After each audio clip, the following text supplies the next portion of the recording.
Have you ever struggled to know God's will for your life? If you're waiting for that text message or telephone call, this video is for you. It's not going to answer all your questions. It's a short devotional, but I hope to give you some, good principles to guide you on your next steps in your journey of life. And just in case you don't listen to the very end of this video, here's a summary of what I'm trying to say. Align yourself to God's revealed will in His Word, the Bible, and then discover the specific next steps with the help of the Holy Spirit. That's a lot to think about. Maybe seems a little vague, but let's look at a character in the Bible that will help us to understand these principles. Joseph, in the book of Genesis, was a young man, and he had 2 dreams. Both dreams told him that someday his brothers and even his parents would bow down to him. Well, he must have thought, I'm the youngest brother. How is that ever going to happen?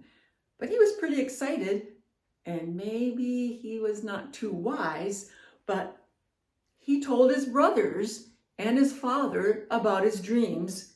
Well, you can imagine how they reacted. They were not too happy. In fact, they were filled with jealousy and anger. It took 23 years before this dream was fulfilled, which gives us our first principle. God unfolds His will over time. Joseph's brothers were so upset that they sold him into slavery in Egypt. So here's another good principle for you to remember. God takes bad choices and intertwines them with good things for His ultimate will. How did that work? Well, Joseph went into Egypt as a slave, and he had some choices to make. A slave, well, that sounds bad. And then he chose not to have a sexual relationship with his master's wife, and that turned out bad because he ended up in prison, even though he made a good decision. So God, again, is still in control here, even though bad things are happening. Listen to this verse, Genesis 39:21. God was with Joseph. God showed kindness to him. You see, Joseph was still in God's perfect will in Egypt and in prison. Joseph couldn't see the big picture, but he chose to work honestly and hard and without complaining, and God blessed his efforts. He could have been bitter and angry and rejected God and said, well, where are you in this? How are my dreams going to be fulfilled? I'm clear in another country away from my brothers. You can read about all the details in Genesis. And just in case you're thinking, well, how does that apply to me? Listen to these verses in Colossians.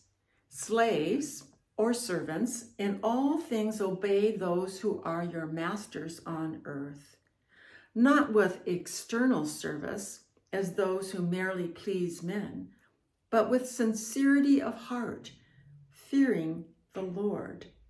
And then verse 23, whatever you do, that's you and me, whatever you do, do your work heartily, as for the Lord rather than for men. You see, the New Testament tells us more clearly just what we're supposed to do. Somehow Joseph knew this principle and he worked heartily. So here's a principle. Do whatever is clearly God's revealed will for you. Do it and do it well, and trust God with the results. Friends, it helps so much if you know the scriptures, if you know what God's clear will is as it has been revealed in the Bible. That's the number one way that I hear God's voice is through the Bible. And then He lets me make a lot of individual choices because I'm not a robot. I'm in a relationship with him. And I find that if I'm moving forward, doing what I know he wants me to do, he reveals the next steps. You can think of it as a child's picture that has dots. And the child has to take a pencil and connect the dots until it becomes a clear picture. That's what God is asking of Joseph here. Joseph, go from this dot to this dot, and eventually the whole picture will be revealed. And it is. Eventually there is a great famine in this area of the world, and Joseph's family back in Israel are starving. But Joseph, because he's been faithful to God, even in prison, has been raised up to become a ruler right next to Pharaoh. And he knows about the coming famine, and so he prepares and is able to give food to his brothers who, get this, bow down to him. So remember, God is not in a hurry to fulfill all that he wants to do. He is in control. Joseph has to trust him and keep moving forward with what he knows is right.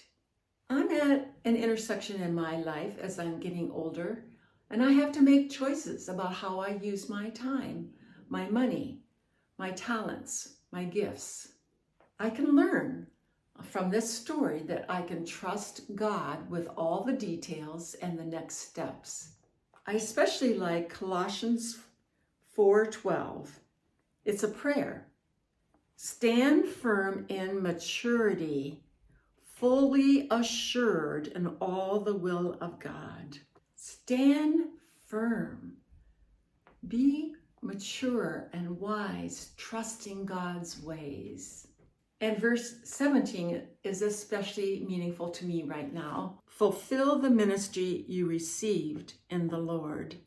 Fulfill the ministry. Well, I know that God has used me in the past in a teaching ministry. I want to fulfill that right up to the very end of my life.